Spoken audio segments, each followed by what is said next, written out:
Okay, there you go. Iya. Oke, shall we start? Ini 2 pertemuan terakhir sebelum UAS ya. It been so fast nih, waktu berlalu tiba-tiba sudah 5 pertemuan ya. Semoga 5 pertemuan ilmunya sudah bertambah dan sudah langsung diimplementasi ya di sekolah maupun di rumah maupun di keluarga. Karena kan ilmu psikologi untuk siapa saja, di mana saja, dan kapan saja. Ya, kayak iklan Coca-Cola dulu. Siapa yang masih ingat lagunya? Siapa yang mau nyanyi? Di mana saya? Itu zaman saya kecil kali ya. You guys belum lahir kali. Aduh, saya selalu menyamaratakan umur nih, maaf. Ada yang mau tahu? Iklan Coca-Cola zaman dulu? Oh, kok saya mute-kan semua ya? Kenapa saya mute-kan semua?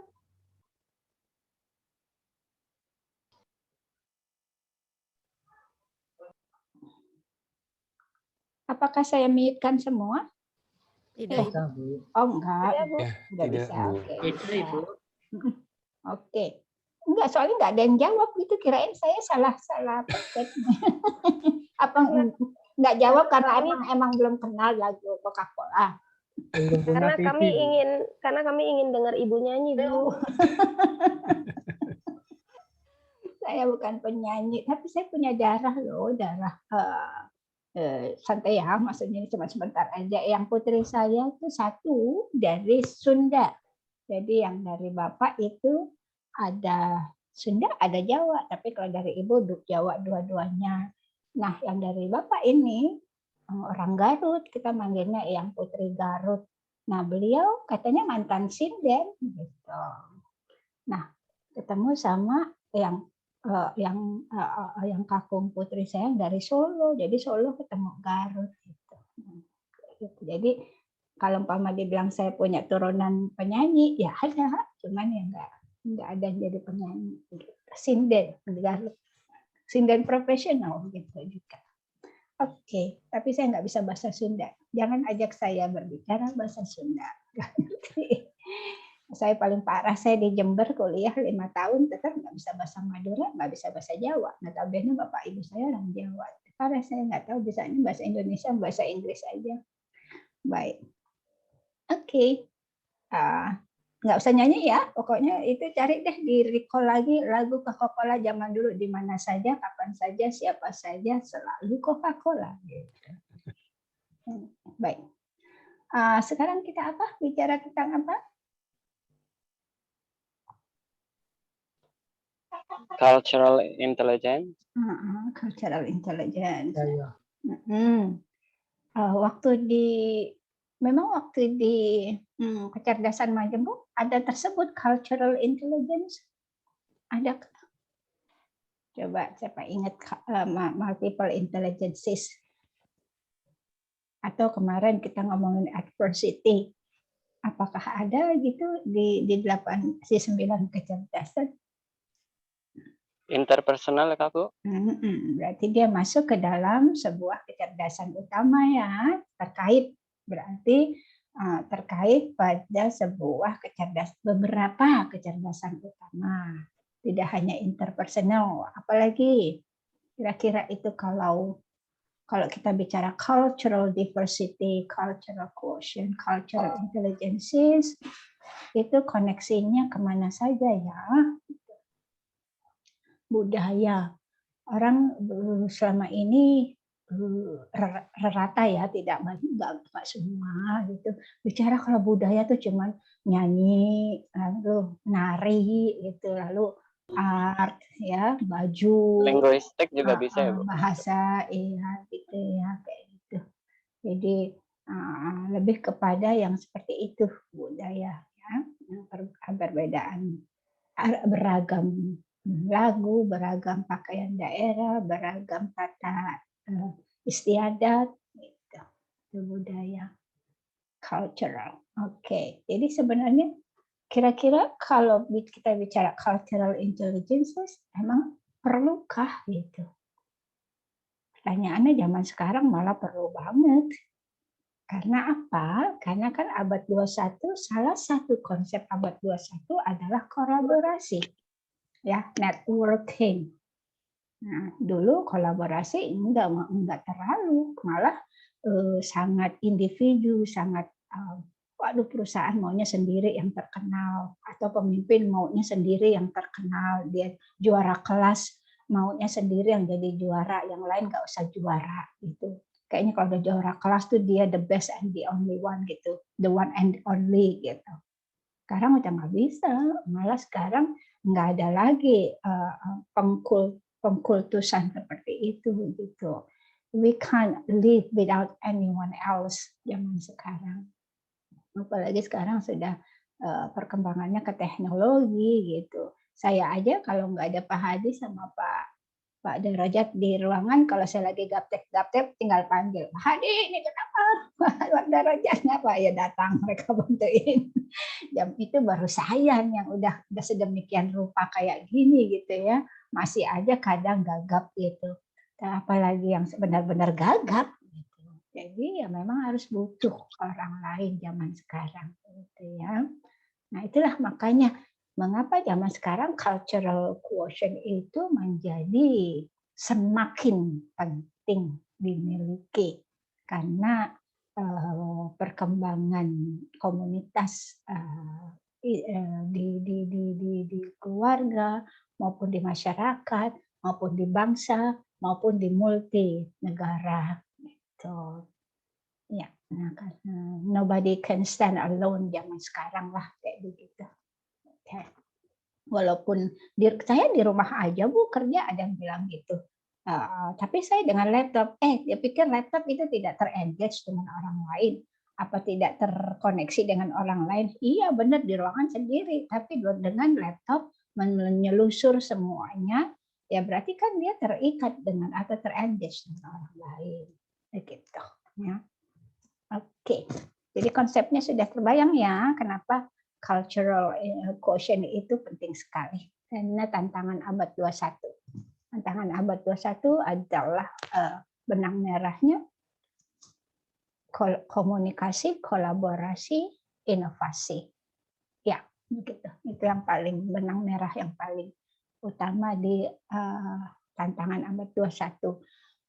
Apalagi kalau kita udah bicara gaya-gaya nih, 4.0, 4.5, itu lebih lagi tuh, lebih butuh orang banget gitu, which is really needs a cultural quotient. Baik, sebelum saya pamer PowerPoint, karena saya jarang-jarang kali PowerPoint. Kira-kira Anda kaji lapangan, ada masalah apa sih di lapangan? Kita dasen dulu ya, baru dasolen. Kira-kira apa?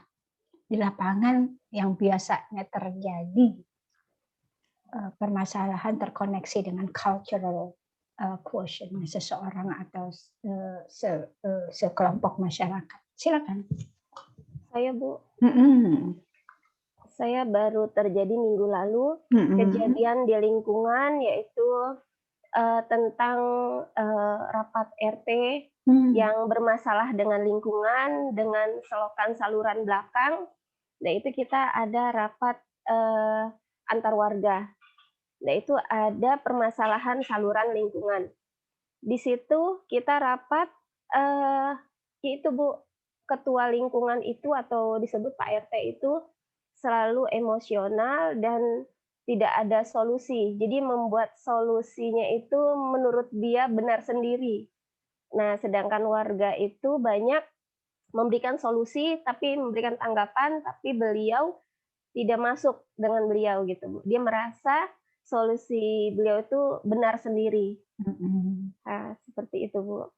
Jadi malah tidak solutif, malah jadi dramatis ya.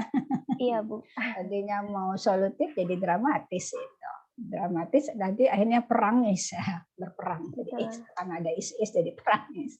Oke, gimana tanggapan masyarakat Ibu sekeliling terhadap kepemimpinan Pak RT tersebut? Itu ada teori kepemimpinan tuh walaupun Pak RT.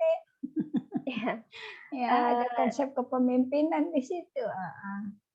Ya, dengan tadi saya membaca sedikit dari teori Ibu juga, kok ini sama dengan kasus saya yang minggu lalu di lingkungan.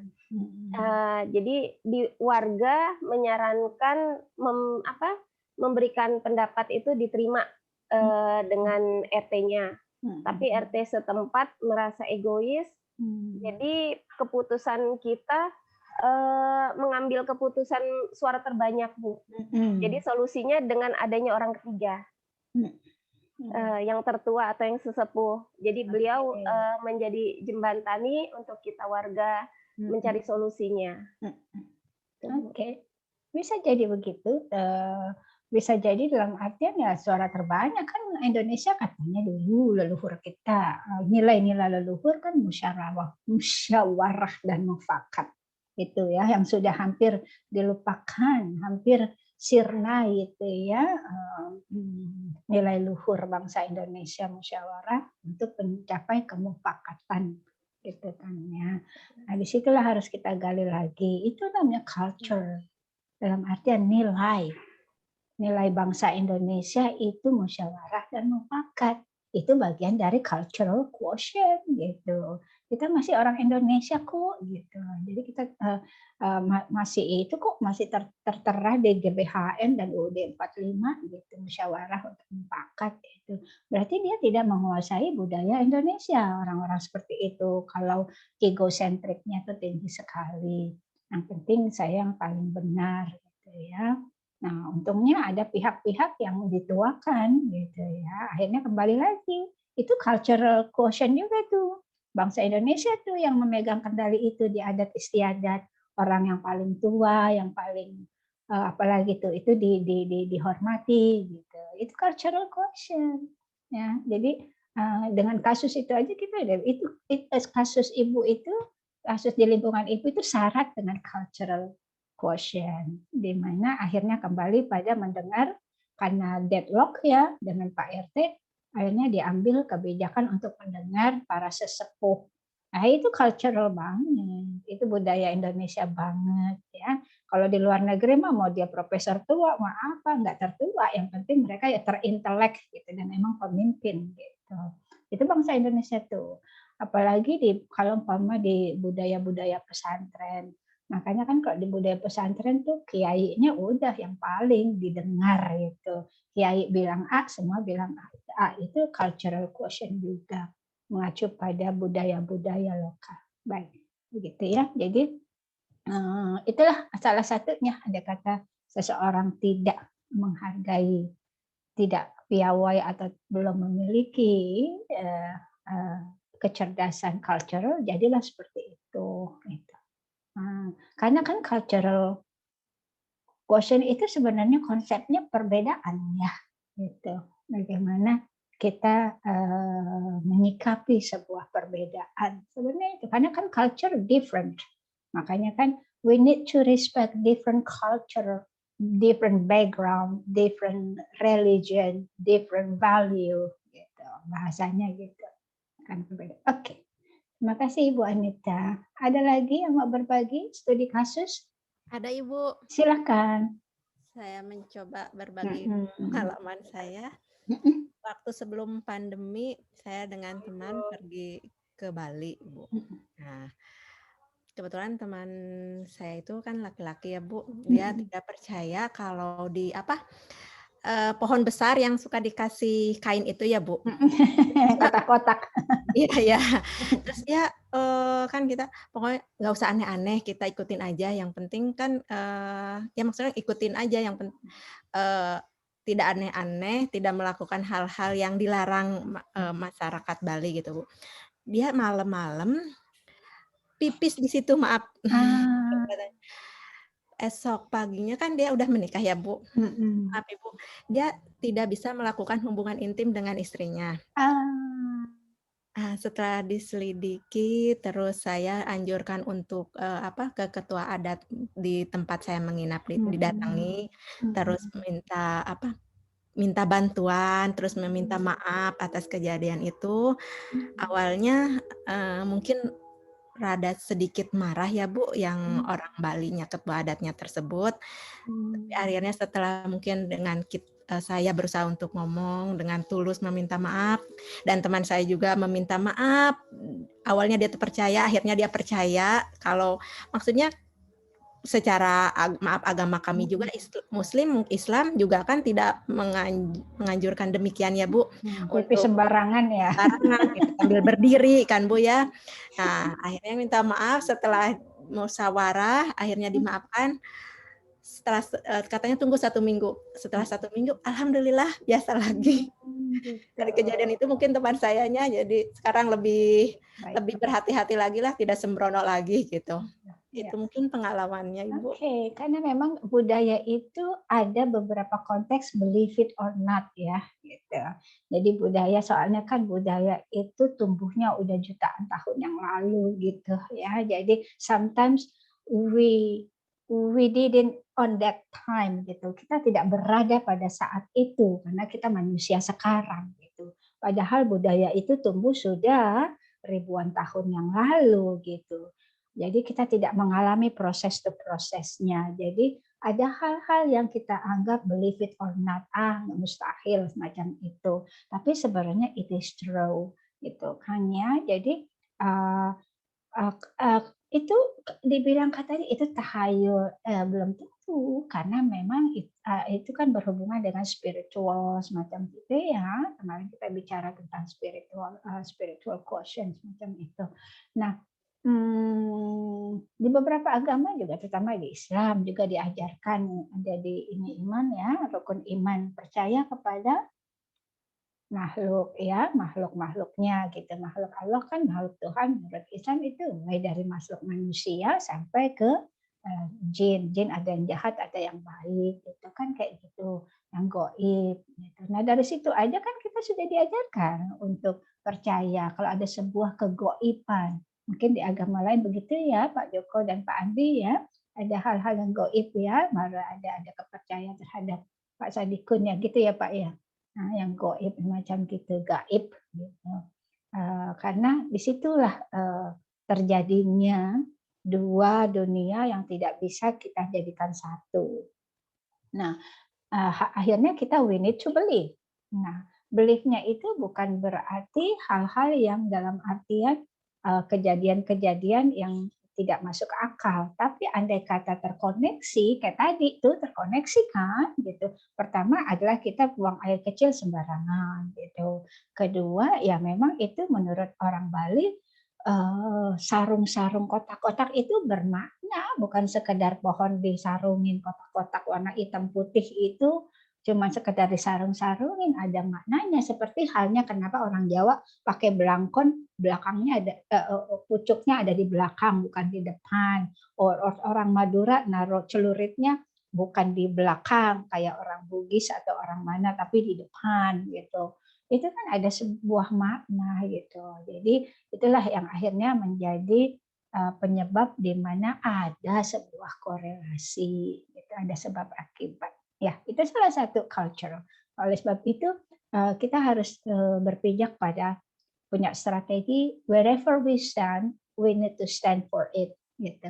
Dimanapun kita berada, kita harus stand for it. Jadi kalau kita di Singapura, nggak bisa lagi kita jalan ngobrol berendeng-rendeng gitu ya, 5 orang gitu, 1, 2, 3, yang lain nggak bisa jalan. Wah, itu langsung ditubruk sama orang Singapura.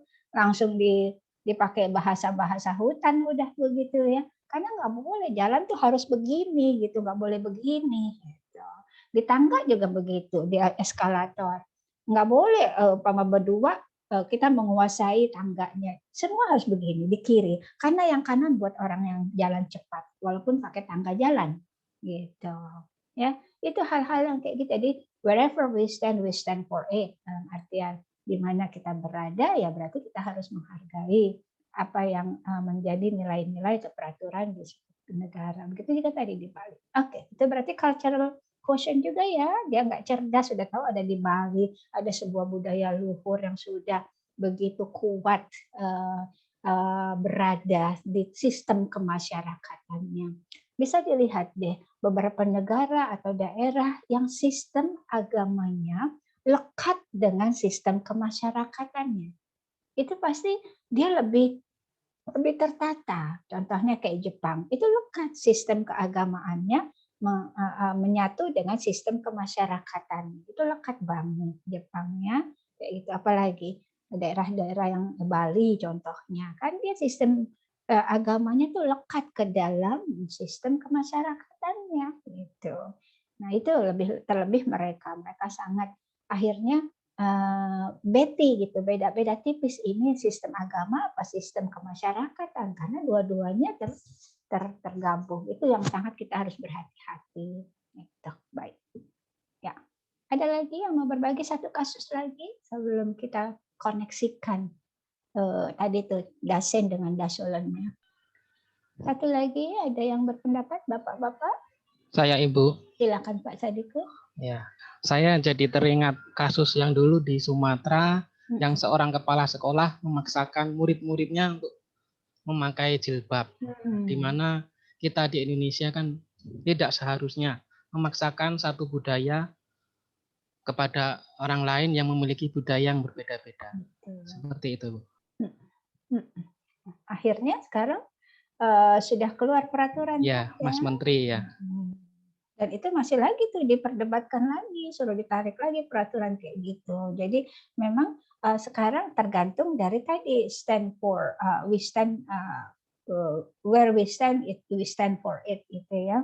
Nah, memang seperti itu dalam artian pertama di undang-undang Kemendikbudristek saja ya tidak tersebutkan begitu. Lalu juga kedua itu kan masalah bukan seragam yang utama ya gitu, bukan bentuk seragam utama gitu. Jadi memang apalagi di Indonesia, kecuali kita we stand for in Arab Saudi gitu ya, di Arab Saudi juga banyak kok juga nggak berjilbab gitu ya, atau di yang paling ekstrem lah umpama di Iran gitu ya, boleh tuh seperti itu.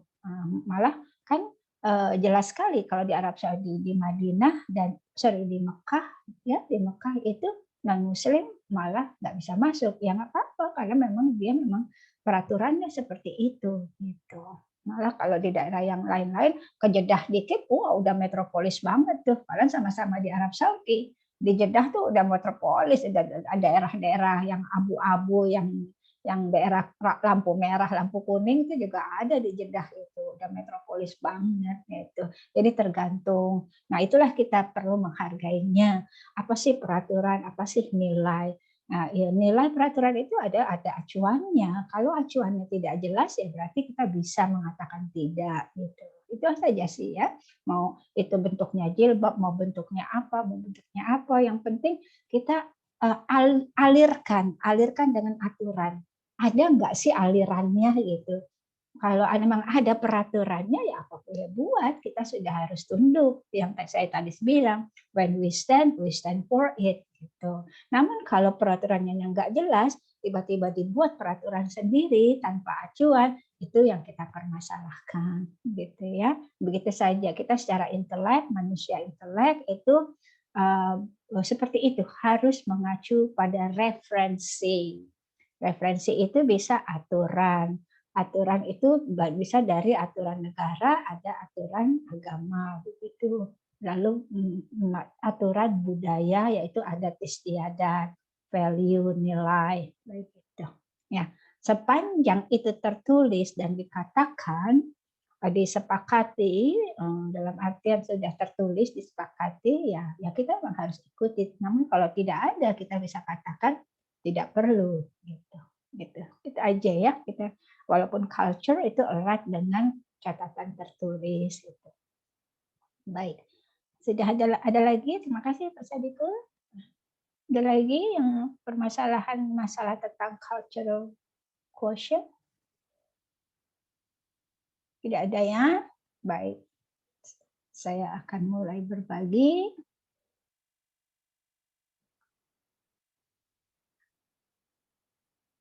Oke. Saya tampak ya di sini pendekatan. Nanti kita besok minggu depan itu kita langsung fokus kepada semua kecerdasan masuk ke dalam pembelajaran. Kalau di minggu-minggu ini, minggu ke-9 sampai besok sehari ini kita lebih mengupas pada secara satuannya. Nanti minggu depan ending pertemuan kita langsung masukkan semua kecerdasan itu ke dalam pembelajarannya gitu. Ya, kenapa saya ambil picture ini? Seperti inilah gitu ya. We live in different culture, different background, different religion, different values karena kita makhluk sosial. Ya, begitu. Dan juga kita sudah terkoneksi dengan dunia luar sehingga bentuknya seperti ini. Bentuk cultural quotient seperti itu. Nggak ada yang cemberut di sini. They are happy being around with others, even though they are different, different skin, different colors, different language, different values macam itu. But they still happy with that. Inilah sebuah cerminan dari kecerdasan cultural, kecerdasan budaya. Itu secara definitif. Kecerdasan budaya adalah kadang disebut cultural quotient, disebut intelligence, sama saja. Within management and organized psychology, jadi termasuk juga bagian dari ilmu psikologi. Address the need to understand the impact of an individual culture or backgrounds. Alright. Behavior effectiveness, jadi ada kata kunci di sini, understand, lalu behavior, right? Lalu ada engage, kan? Ada kata kunci di situ, understand, melalui behavior, to engage. Nah, jadi kita memahami bahwa perilaku kita ini gunanya untuk terengage, terikat successfully atau bisa running successfully in any environment or social setting. Ini kata kunci dari cultural intelligences. Understand, by behave, to engage different environment. Nah, gitu. Walaupun panjang, tapi saya bantu untuk mengambil kata kunci. Understand, by behaving, to engage in different environment.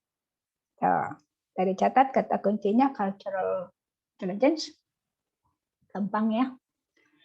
Oke, apa saja irisannya yang ada di cultural quotient itu ternyata benar mengandung logical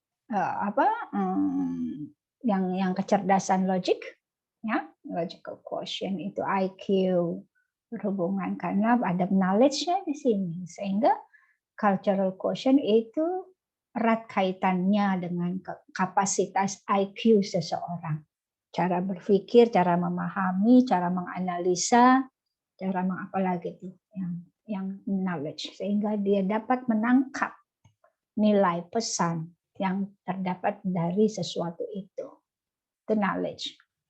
Lalu di cultural quotient itu mindfulness, penuh kepada cara pandang, cara berpikir, gitu ya, mindfulness. Jadi harus benar-benar wise, harus benar wise in thinking ya, wise in thinking, mindfulness. Semua serba dipertimbangkan mindfulness itu. Lalu akhirnya bagaimana kita behavior traits-nya tadi. Ya, akhirnya tercermin kepada behavior, perilaku yang keluar. Jadi cara berpikir, lalu bagaimana kita memahaminya, lalu bagaimana kita mencernanya dengan kesadaran yang penuh, sehingga perilaku kita bisa kita cerminkan melalui perilaku kita yang full of understanding tadi. Begitu. Ini sebenarnya cultural quotient. Lalu di sini ada seperti apa sih cultural quotient itu? The ability to function effectively in culturally diverse setting. Nah, diversity tadi ya. Different, diversity dari different. Oke. Pertama kita harus try. How can I adapt bagaimana kita mengadaptasi diri terhadap diversity tadi, culturally diverse. Kita drive, how can I adapt? Adaptasi. Kata kuncinya di drive adalah adaptasi. Sehingga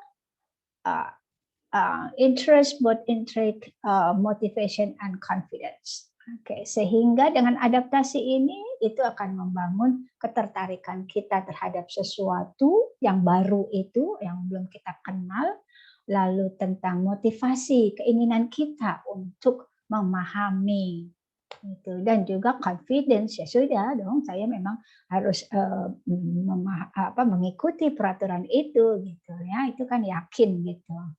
Nah, karena tadi pemahaman terhadap sesuatu yang berbeda itu harus diterima, sehingga harus muncul confidence. Lalu knowledge tadi, how is this similar to my other experiences? Gimana caranya kita memahami kalau ini berbeda dengan pengalaman kita gitu. So keluar kata kunci that's okay sepanjang it is not merugikan, semacam itu ya. Jadi ini berarti daya pikir, daya nalar, ada konsep kognisinya di sini, ada konsep understanding, ada value, norm, and leadership. Nah, itu tadi tuh Pak RT itu yang tadi saya sebut, something wrong with his leadership ya Bu Anta ya tadi ya. Oke, ternyata ya itu berarti ada yang kurang dari Pak RT itu tentang knowledge, yaitu pada bagian leadership-nya. Nah, itu.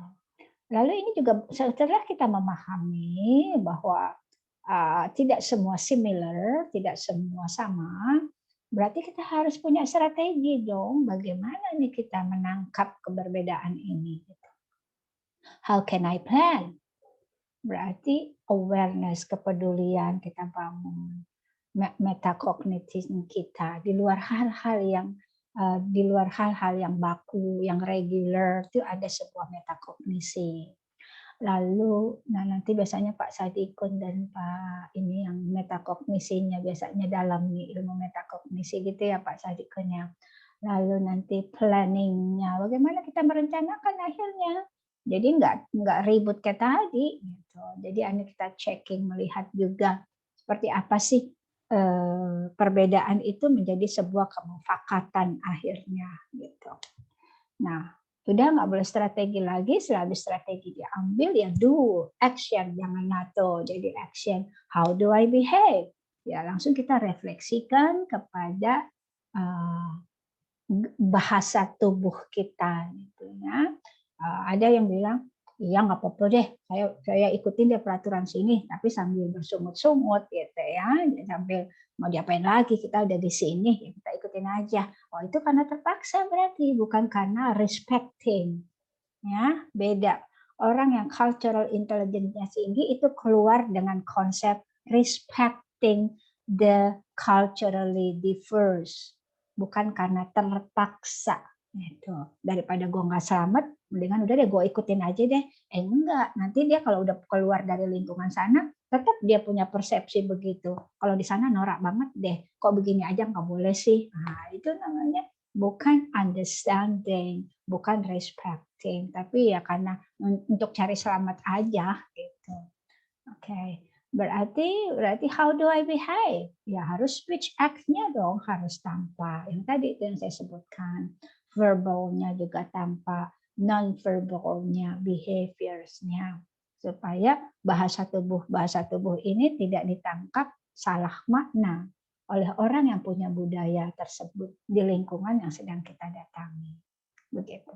Jadi ini panahnya terus menerus gitu, overflow ya. Jadi dari sini ke sini ya drive kembali lagi ke sini begitu. Jadi inilah sebenarnya indicators dari cultural intelligences, drive, knowledge, strategy, and action. Nah, saya pernah berbagi juga ini ya, saya masukkan ke dalam mind mapping ala-ala saya gitu. Jadi Anda kata untuk mengingat, sama seperti yang ini jabaran dari yang di sini, saya jabarkan ke dalam mind mapping. Gitu ya. Jadi tadi ya drive harus ada adaptasi, Adaptasi itu seperti apa? Nah, bagaimana kita tertarik terhadap sesuatu yang berbeda, yang baru itu. Lalu kita punya motivasi untuk memahaminya. Lalu akhirnya kita percaya bahwa itu memang harus kita lakukan. Karena memang itu sebuah perbedaan, kita menghormatinya. Gitu. Jadi di dalam drive, turun adaptasi, adaptasi macam apa? Dengan interest, dengan motivation, dengan confidence. Lalu di knowledge-nya. The knowledge-nya bagaimana? Ya, experiencing dong. Di-experience, dialami dong.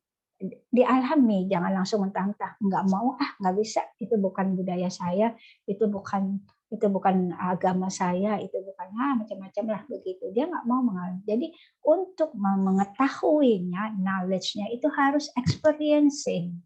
Gitu, harus dilalui dengan kita melakukannya juga, mengikuti apa yang ada di sana. Ya, beda dengan belief ya. Kalau belief itu keimanan dalam artian, tapi kalau experiencing because we need to respect, begitu.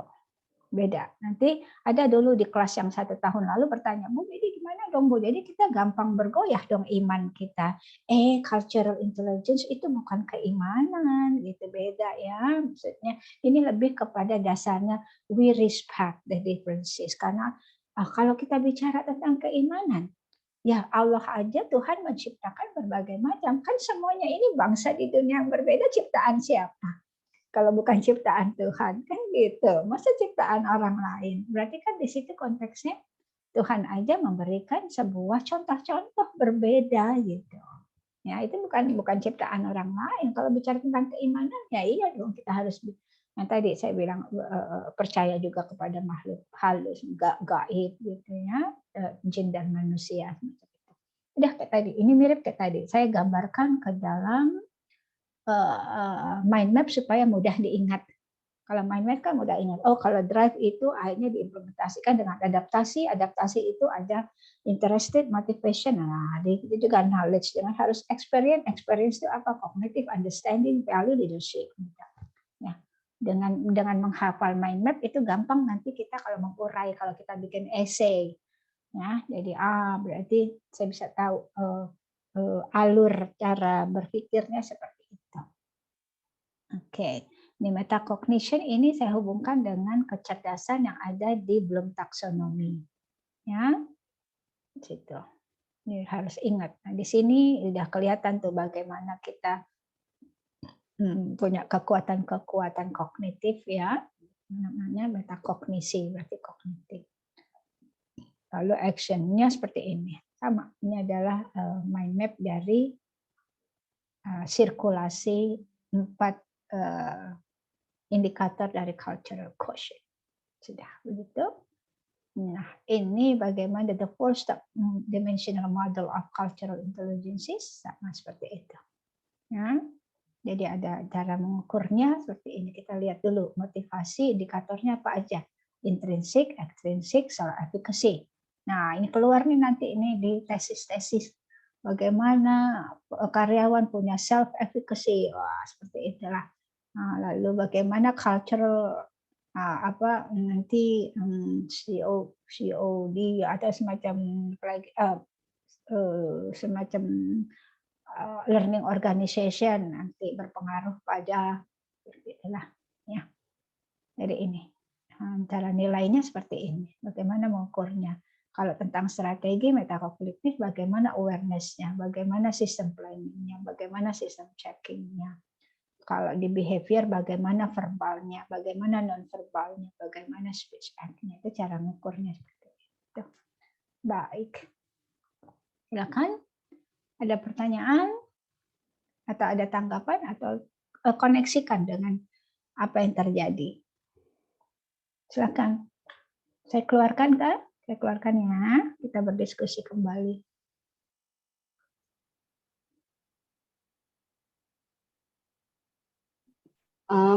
Boleh Bu saya? Silakan Ibu Selvi.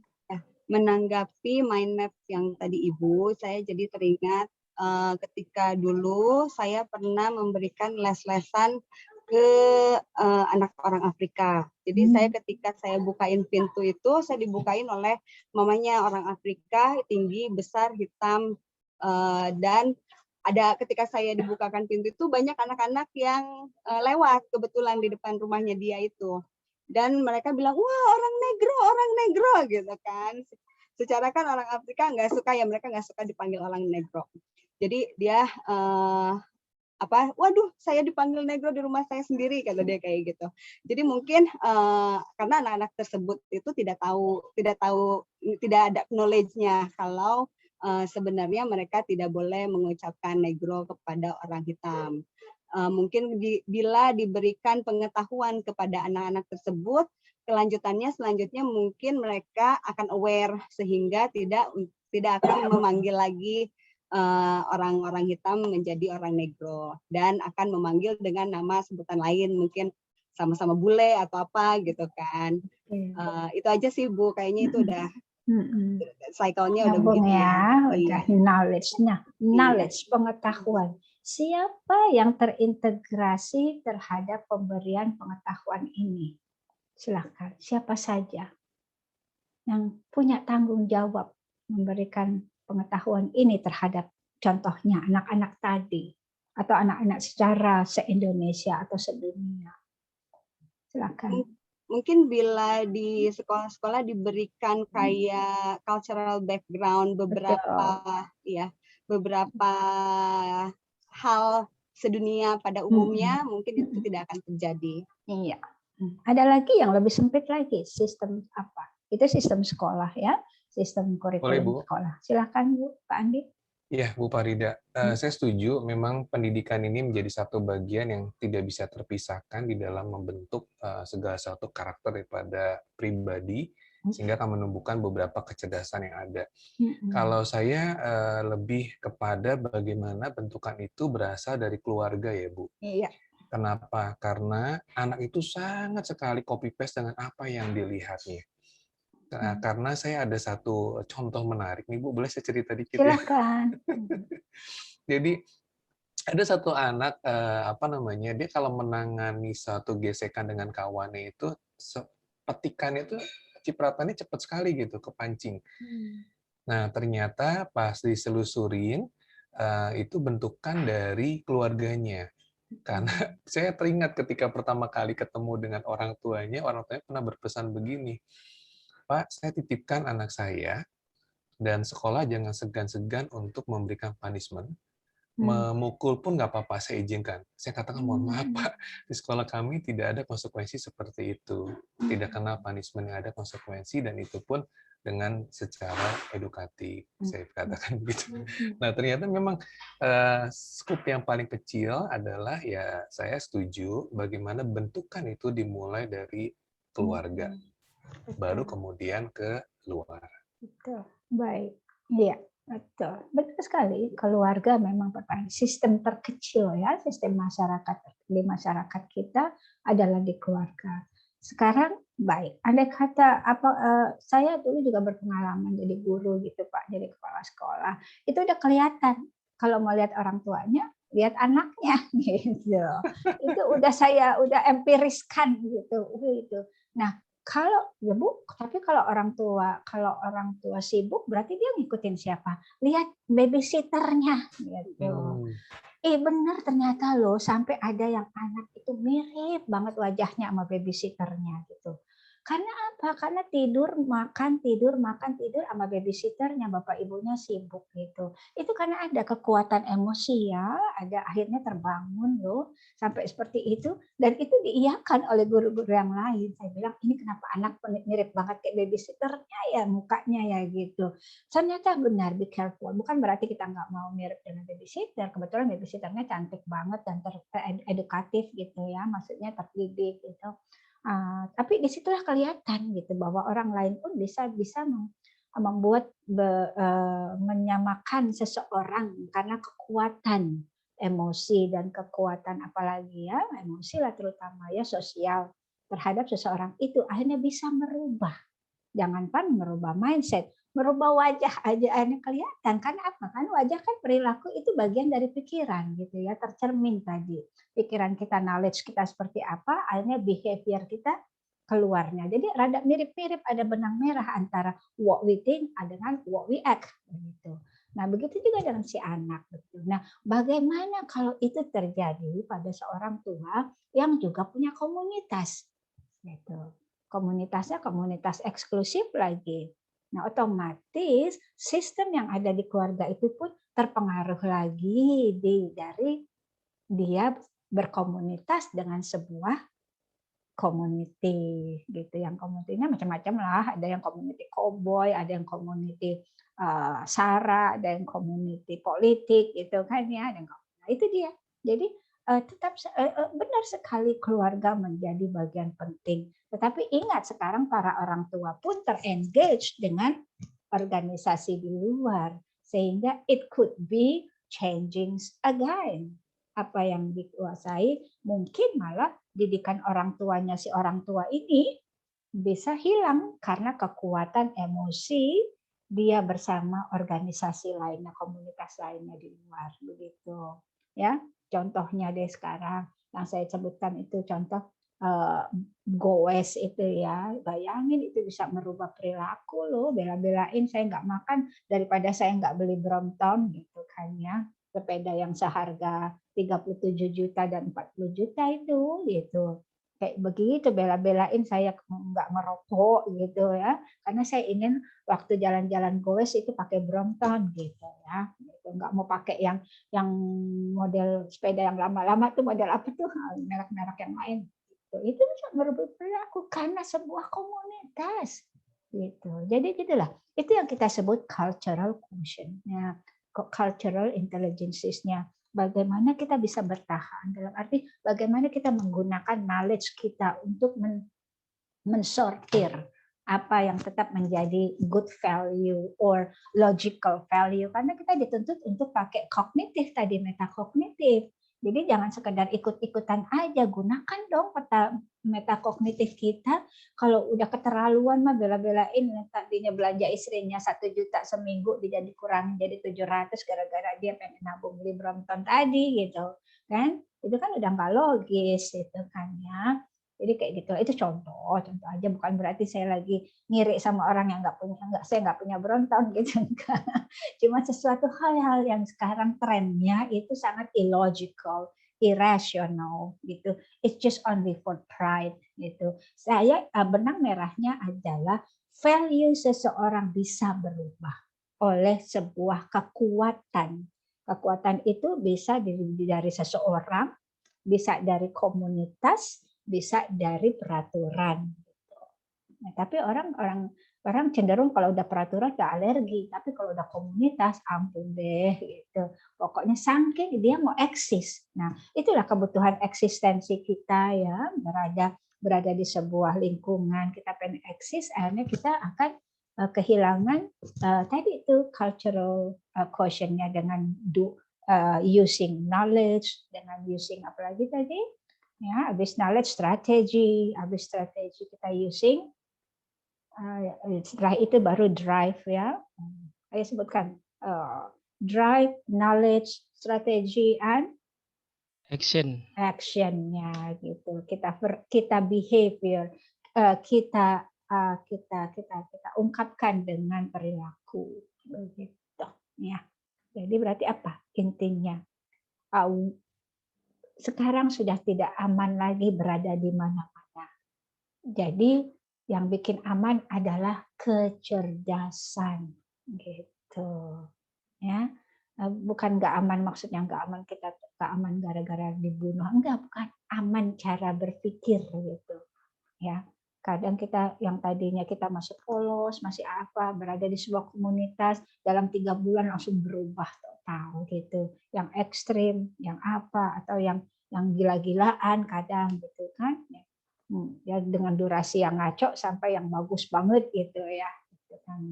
Nah, jadi intinya cultural quotient, cultural intelligence itu sekarang sangat penting.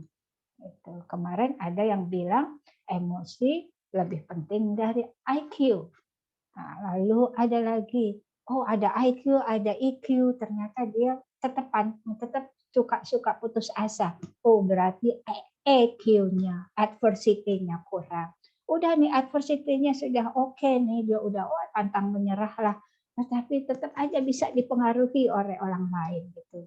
Malah digunakan pantang menyerahnya ini untuk radikalis gitu kan ya. Karena kan pantang menyerah berani mati gitu kan bahasanya. Sampai dimasukkan konsep-konsep radikal semacam itu terpengaruh. Berarti mana dong yang paling kuat gitu ya di antara semuanya? Idealnya semuanya kita kuasai gitu ya sampai titik kecerdasan sekarang yang kita bicarakan ini gitu ya, yaitu cultural intelligence. Jadi amannya kita sekarang bukan kita berada di mana atau dengan siapa, tetapi bagaimana kita membangun diri sendiri dengan kecerdasan-kecerdasan itu. Nah, nanti kita akan jawantahkan ke dalam kelas, berarti tugas kita lah yang membangun anak-anak kita seperti ini, gitu. Udah goodbye lagi, cuman EQ, goodbye lagi, cuman IQ, apalagi cuman IQ doang, gitu. Masih ada sistem ranking, aduh itu goodbye aja lah sekolah-sekolah masih ada sistem ranking. Tetapi bagaimana menghargai setiap individu punya sebuah kecerdasan yang unggul, yang lebih unggul dari orang lain. Boleh tuh kayak award, good at math, good at art, good at language, semua dipanggil tuh semua anak, semua punya kecerdasan. Mestinya begitu. Kalau saya punya sekolah sih, saya harus menyediakan. Saya punya 1.000 siswa, saya akan menyediakan 1.000 sertifikat. Gitu. Karena setiap anak, iya ya, sebetulnya saya punya sekolah laboratori kecil-kecil ya, Smart School namanya. Itu tiap tahun, tiap kenaikan, tiap kelulusan, setiap anak naik panggung, dapat sertifikat. Itu bukan terbaik dari 200 hanya dipanggil 3, enggak. Saya panggil semua satu-satu itu anak ke panggung lulusan TK saya itu, untuk menerima sertifikat, which one is the best intellectual of his or of him, of her gitu.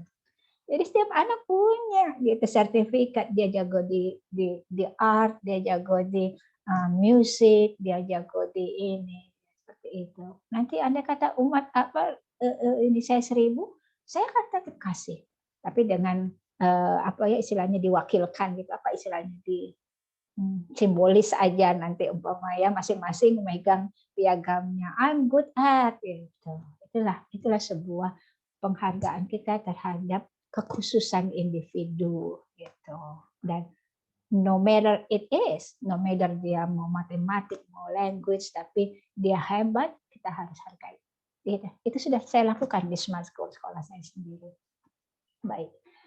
Oke, ada lagi yang mau mengkoneksikan tadi teori-teori yang sudah ada di PowerPoint. Punten Ibu, silakan boleh? Pak Darajat. Ya.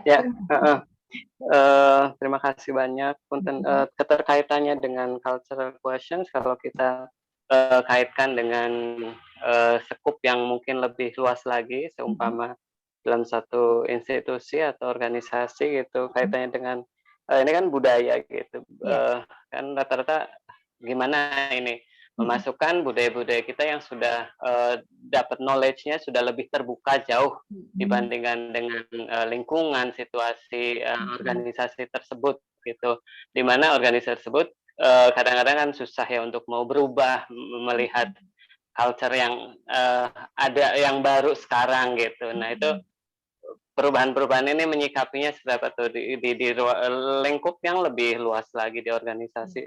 Iya. Berarti kita kaitkan dengan teori supervisi dan pendampingan mutu. Kita kaitkan dengan kepemimpinan. Kita kaitkan lagi dengan kepemimpinan dan apalagi mata kuliah apalagi kepemimpinan dan organisasi gitu ya. Makanya tuh mata kuliah itu berfungsinya begitu.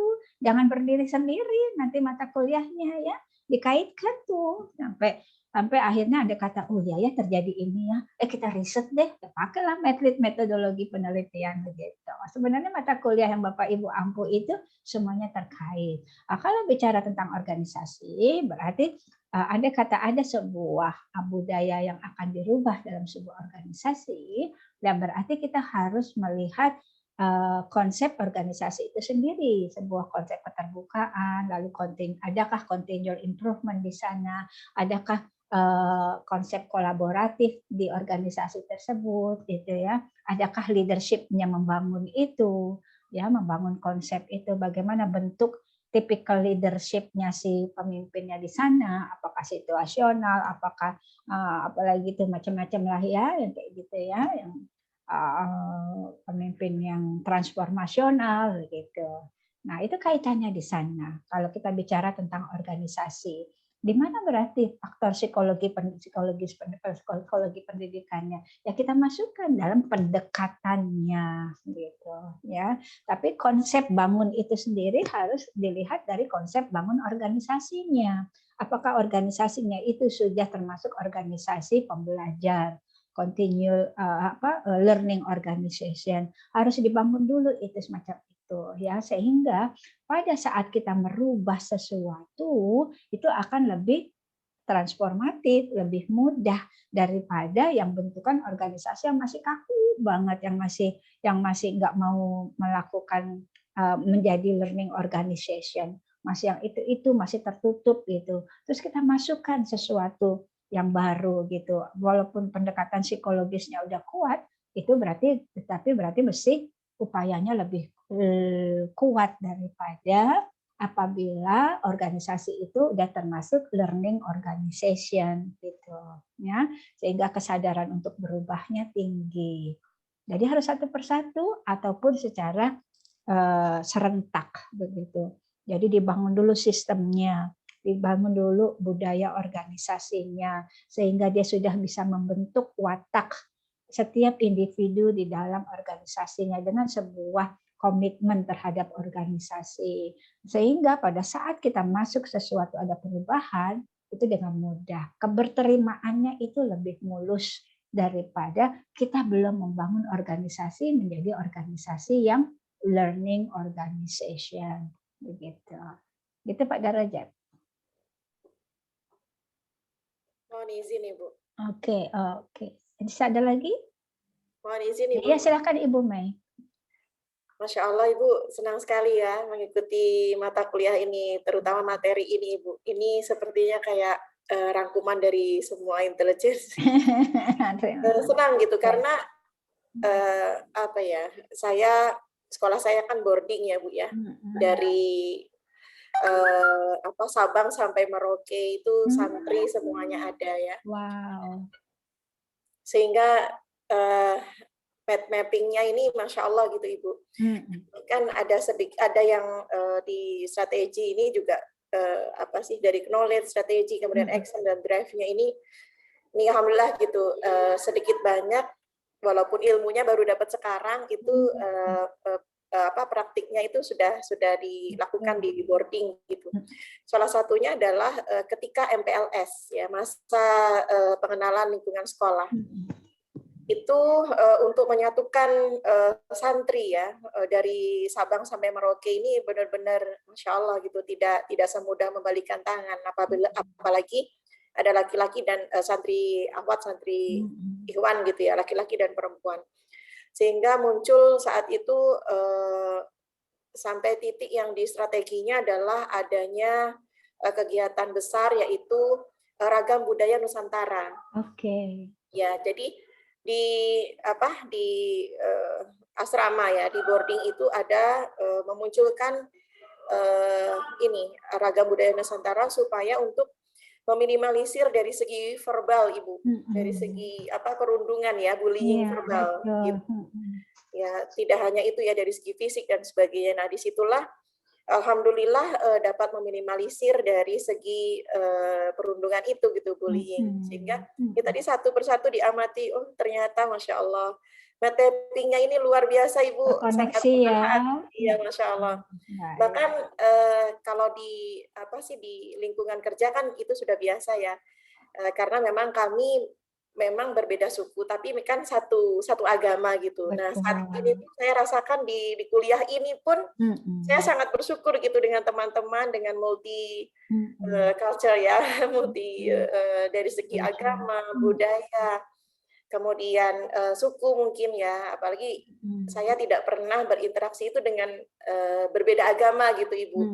Jadi dari sinilah kita benar-benar memerlukan kecerdasan dari segi pengetahuan kita untuk pengendalian diri gitu Ibu, untuk pengendalian diri kita sehingga apa yang kita lakukan ini masih dalam kondisi ini menghargai satu sama lain gitu. Menghargai satu sama lain sehingga indahnya keberagaman ini bisa menjadikan sebuah persatuan gitu. Satu kesatuan. Betul sekali.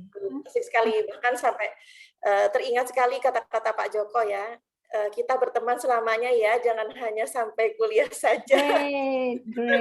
Semangat Pak Joko.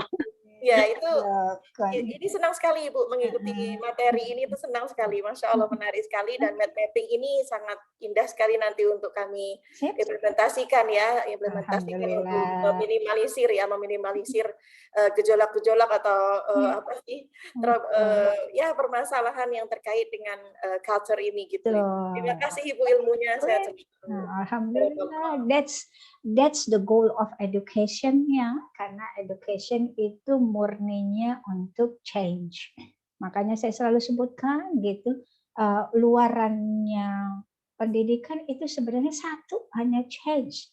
No matter it's just only a single step, walaupun stepnya kecil, itu adalah outputnya pendidikan gitu ya. Itu kan harus kita hargai ke anak, walaupun berubahnya yang kemarin jalannya nunduk, besoknya jalannya agak tegak begitu, kita harus hargai. Well done, hebat, sekarang sudah punya percaya diri, karena dibalik nunduk sama bergerak naik ke atas itu ada beberapa konten yang di sana, self confidence, respecting, lalu apalagi dia mau memulai interpersonal skill-nya, dia intrapersonal skill-nya sudah terbangun. Luar biasa kan kalau kita lebih sedikit berteori-teori dikit gitu ya. Jadi kadang memang gitu, kadang empirik duluan, ada baru teori nyusul. Ada yang teori duluan baru empiriknya, kalau nggak apa-apa. Yang penting kita bisa menjembatani antara pertemuan empirik dengan teoritik itu tadi ya. Makanya kan nanti di penelitian ada penelitian sebelumnya apa, lalu ada dasolonnya apa, sehingga kita ambil teori-teorinya begitu. Itu pun ilmu pengetahuan mengatakan begitu ya. Jadi intinya adalah cultural quotient ini adalah tentang tadi ya, respecting the differences. Udah itu saja ya. Bukan berarti kita berubah sampai semena-mena begitu. Tapi it's just about yang tadi saya sebutkan. We are not talking about the beliefs. We are not talking about how we respect the differences. Udah sampai situ saja. Ya.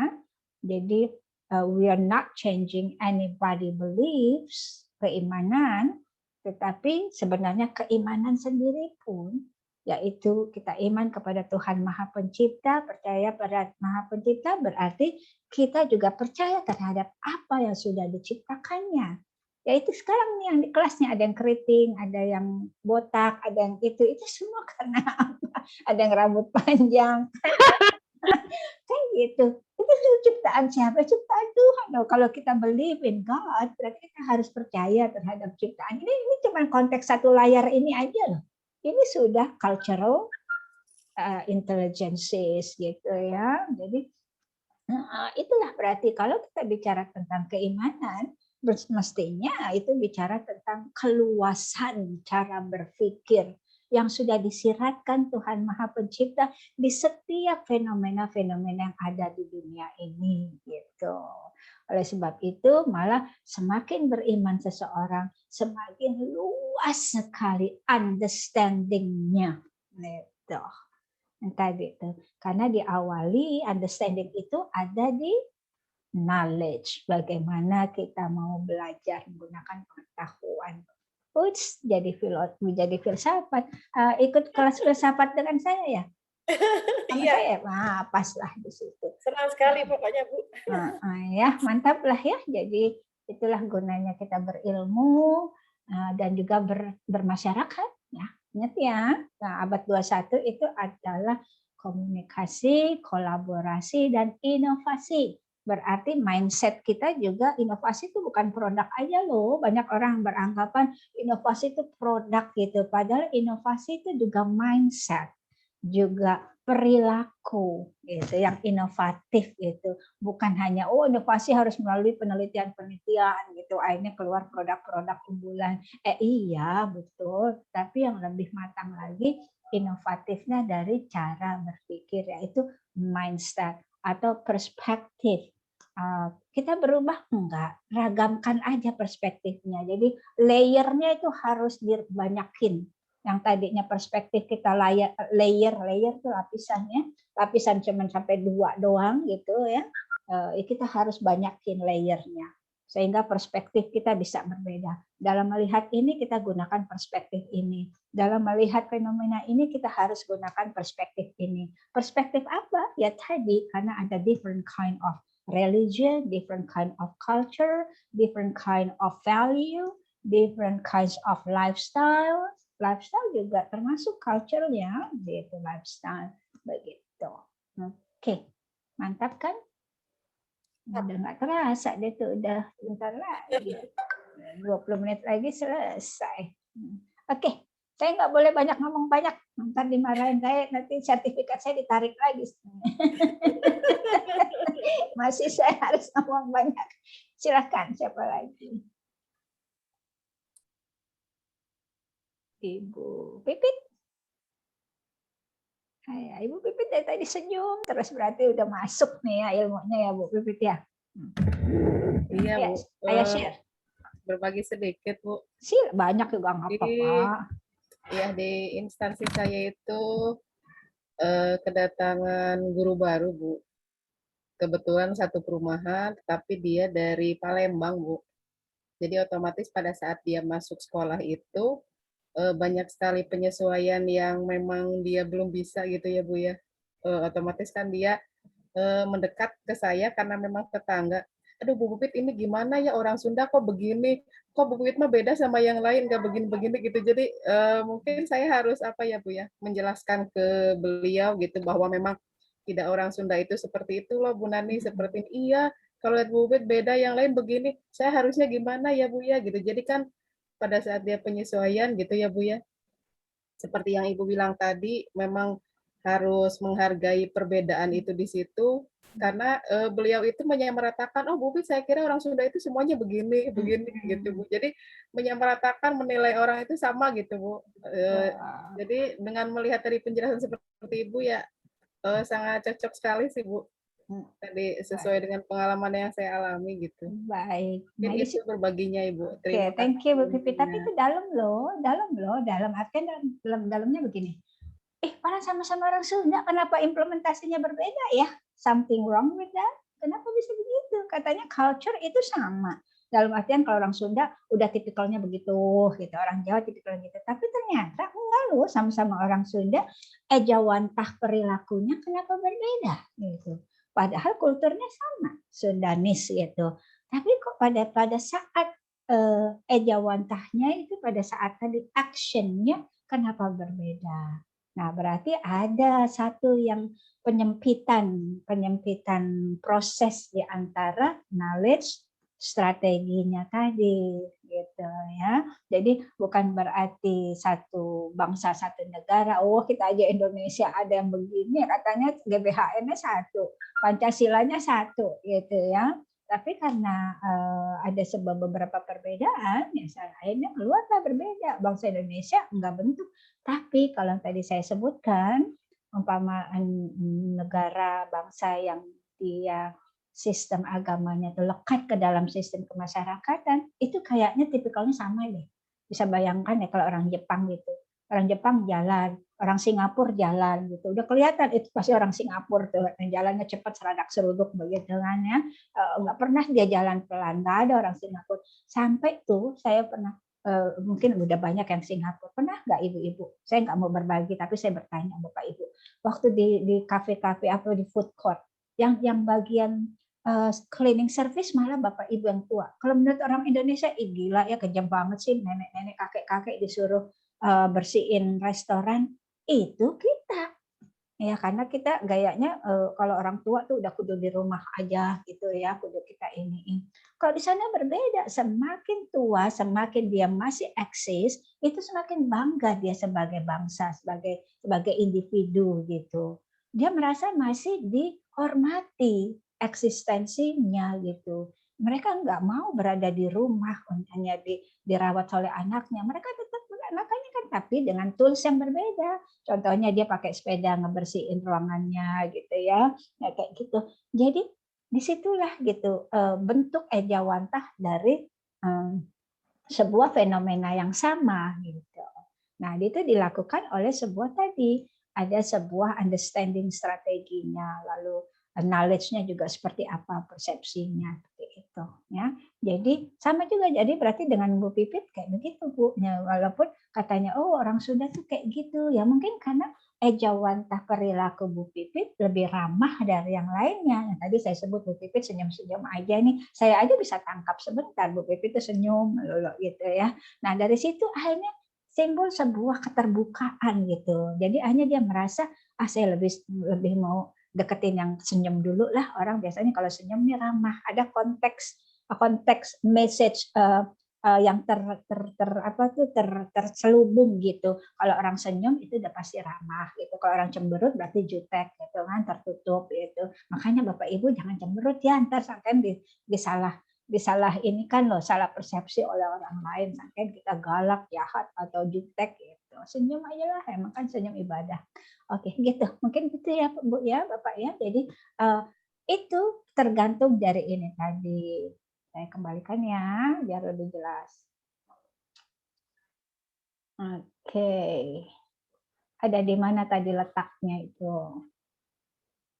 Kenapa kok sesama orang Sunda tapi kok berbeda? Bukan orang Sunda aja lah, orang satu ini gitu. Ada di mana? Karena di situ. Ya. Bisa ada di sininya, di understanding, dalam dia memahami kulturnya itu.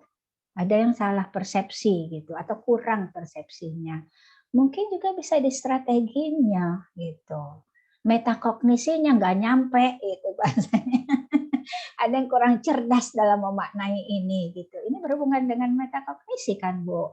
Umpama contohnya udah dikasih tahu nih 1 tambah 1 sama dengan 2 gitu. Ya, tetap aja 1 tambah 1. Padahal kan kita bisa bolak-balik. 1 itu bisa dibagi dulu jadi setengah, setengah plus setengah, ditambah 1/3 plus 2/3. Kan begitu. Ya. Jadi 1 tambah 1 sama dengan 2.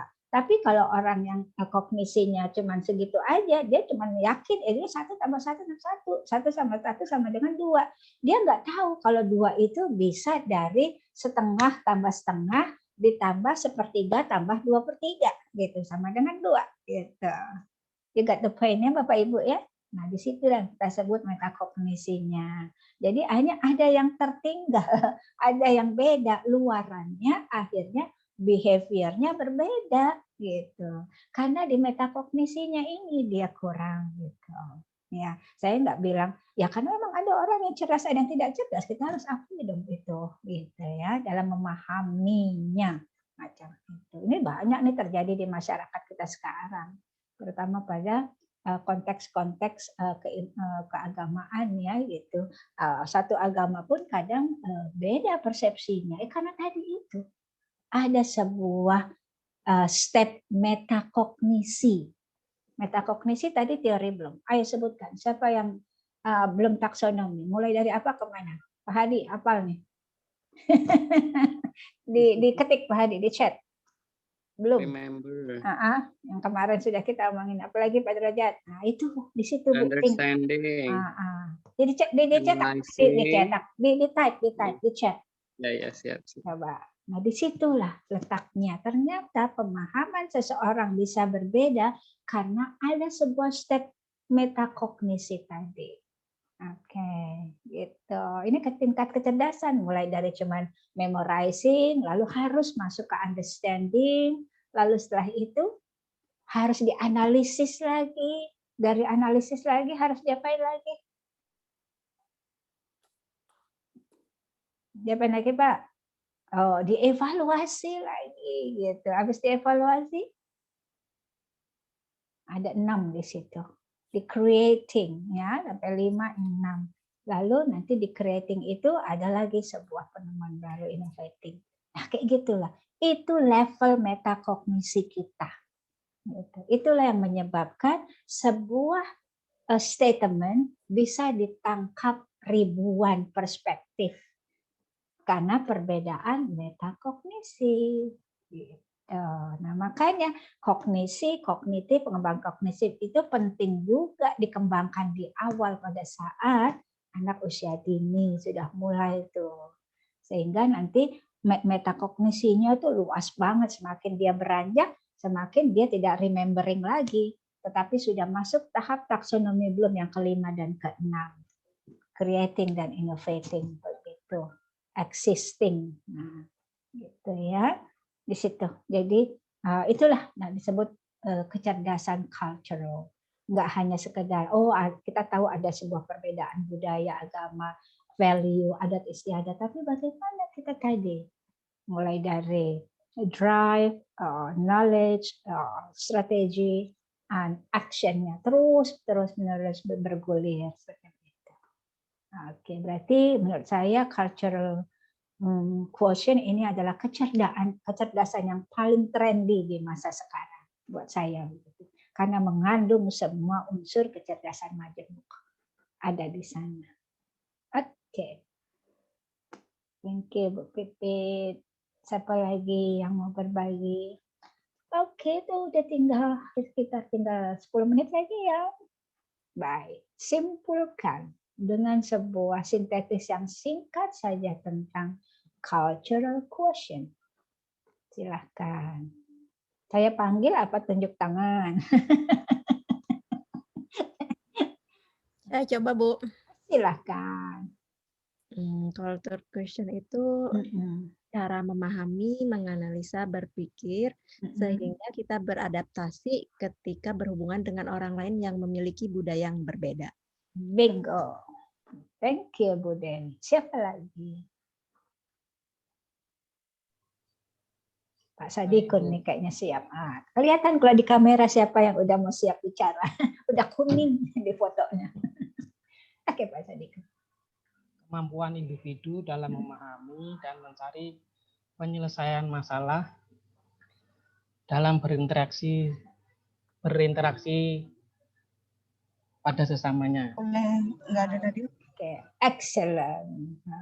Saya ingat saya mengajarkan guru-guru saya kumpulkan pujian-pujian, kata pujian. Kata pujian itu ada jutaan.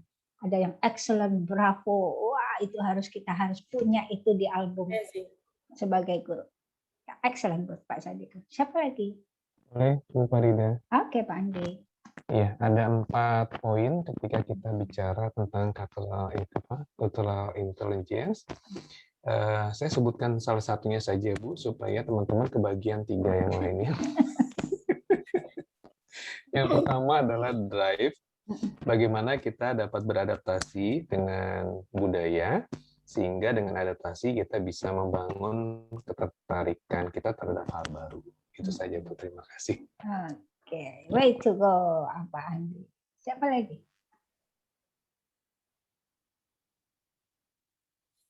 Bu Selvi nih kayaknya mau siap udah buka masker. Silakan. Ini keywordnya ya Bu ya. Selagi saya dapat sinyal. Saya sinyalnya hilang nyala. Keywordnya itu knowledge,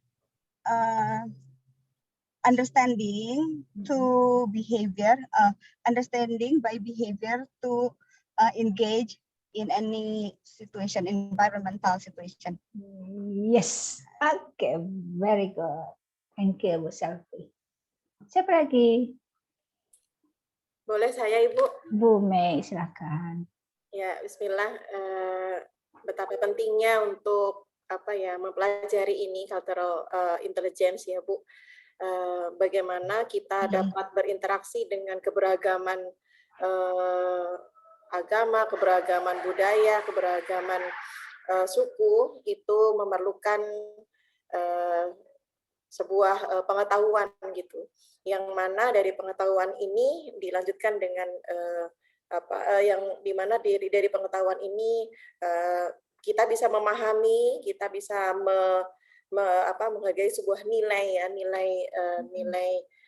nilai-nilai keberagaman, kemudian bagaimana kita bisa memimpin diri kita dan mengendalikan diri kita ini di lingkungan yang penuh dengan keberagaman budaya gitu. Saya kalau Pak Andi tadi di drive, saya di knowledge. Nah teman-teman untuk 2 sisanya. Terima kasih. Way to go Bu Mei. Oke, siapa lagi? Saya Bu. Bu Anita. Ya, memiliki karakteristik dan berkesinambungan satu sama lain. Mempunyai karakteristik dan berkesinambungan. Karakteristiknya mengerti pada karakteristik apa?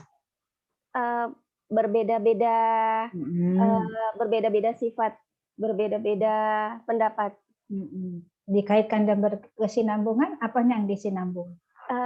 Dengan perbedaan antara pendapat, maka disatukannya suatu pendapat menjadi suatu solusi. Oke, bersinambungannya ternyata gejala fenomena satu itu berhubungan dengan fenomena lain ya, tidak berdiri sendiri, sehingga timbullah pemahaman terhadap sesuatu itu. Oke, thank you Bu Anita. Very good. Siapa lagi? Saya Bu. Ya Bu Rosi. Saya jadi kayak Pak Tina Sidi ya. Tina Sidin bagus. Oke. Kalau saya mungkin di actionnya Bu. Menurut saya action itu dalam cultural intelligence bahwa kita harus menunjukkan sikap kenyamanan dan keikhlasan untuk menerima orang lain yang berbeda budaya dengan kita. Itu aja Bu. Terima kasih. Oke, bravo Ibu Rosi. Siapa lagi? Ada lagi? Pak Maulana. Di belakang Pak Maulana ada di planet mana sekarang? Lagi ada di planet mana Pak Maulana? Di rumah. Oh, di rumah. Belakangnya planet.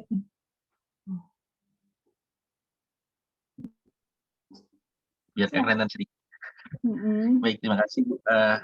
Saya sebenarnya singkat saja Ibu. Cultural intelligence itu adalah kecerdasan yang memahami bahwa keberagaman itu bisa menjadi suatu nilai lebih dalam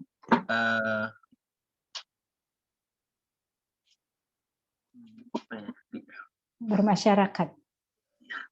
Dalam bermasyarakat, dalam berkehidupan sosial. Betul. Oke, jadi nilai lebih ya. Yang tadinya biasa-biasa saja karena kita punya kecerdasan kultural, jadi konten kemasyarakatannya itu lebih bermakna. Very good. Siapa lagi? Saya Bu. Ibu Wahyuni dulu ya.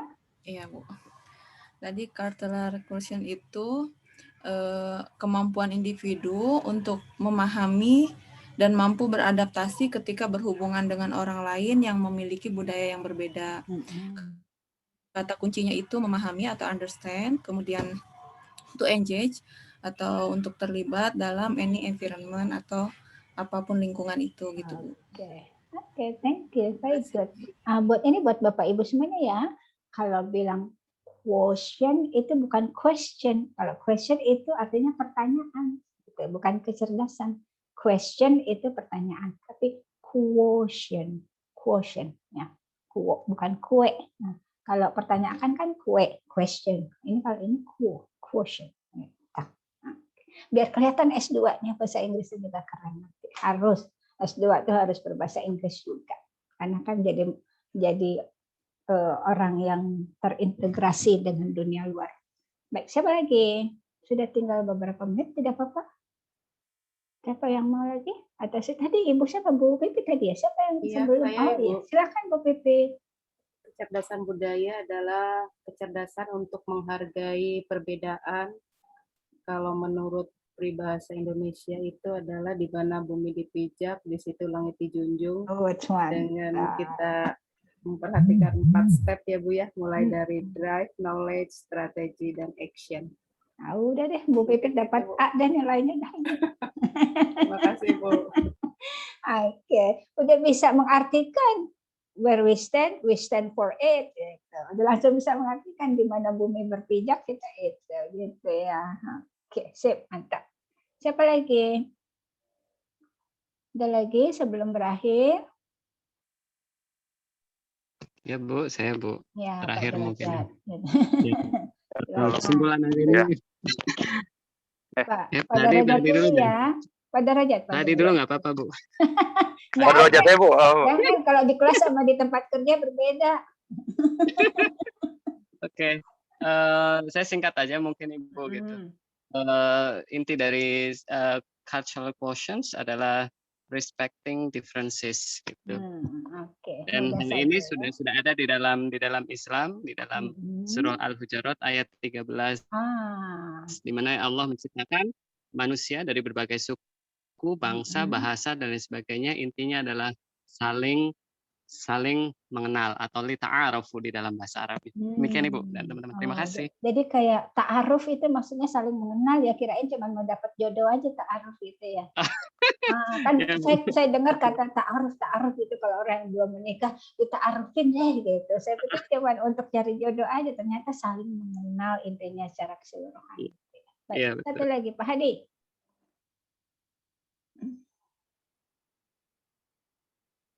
Udah bentar lagi graduation SMP ya Pak Hadi ya? Belum dibuka Pak Hadi. Masih mute. Dia masih dari pagi masih jet lag graduation. Jet lag ya. Ya, emotional quotient kalau buat saya yaitu personal ability with knowledge and how to adapt as a global citizenship to get mutual understanding. Oke lah, bravo lah itu. Oke, mantap ya. Ternyata ngobrol kita ini banyak mengandung makna. Bentuknya juga nggak kayak kuliah banget. Mudah-mudahan Ibu Bapak merasakan gitu ya. Kita ngobrol saja, kita brainstorming. Lalu kita juga pakai berteoritis, itu tidak hanya brainstorming tapi ada acuannya. Baik Bapak Ibu, semoga pagi ini membawa banyak perubahan buat Bapak Ibu semua. Sekali lagi ilmu harus diimplementasikan. Ya, jadi langsung aja, nggak usah nunggu lulus implementasinya, langsung besok dilakukan di rumah, di sekolah maupun di masyarakat. Karena sekarang sistem terkecil pun keluarga bisa dipengaruhi oleh sistem secondary. Sistem secondary bisa dipengaruhi oleh sistem third party. Sistem third party bisa dipengaruhi oleh lintas negara, macam itu ya. Kadang budaya dari kutub bisa masuk ke budaya dari Korea sudah bisa membrainwash murid-murid kita semacam itu. Itu dia, itu bagaimana cultural quotient itu penting banget untuk kita didik, kita ajarkan ke peserta didik kita, ke diri kita dulu, baru kepada anak didik. Minggu depan kita khusus masukkan semua kecerdasan ke dalam pembelajaran. Jadi Bapak Ibu siap-siap tuh cari kasus-kasus pembelajaran yang konteksnya terkait dengan mulai dari kecerdasan pertama sampai kecerdasan pertemuan hari ini. Gitu ya, siap-siap dengan konteks semua kecerdasan masuk ke pembelajarannya. Karena kita harus mengkoneksikan antara psikologi pendidikan ke pembelajaran. Itu the end of our meeting next week. Begitu. Salam hormat, salam sehat. I'm very happy being with you. I'm very proud of you karena semua hari ini aktif. Baik, take care, stay healthy, stay safe. Assalamualaikum warahmatullahi wabarakatuh. Salam sehat. Terima kasih Bu. Terima kasih Bu Farida. Salam sehat. Selalu Bu. Baik, silakan. Terima kasih Bu Farida. Ya. Terima kasih Bu. Terima kasih Bu. Assalamualaikum.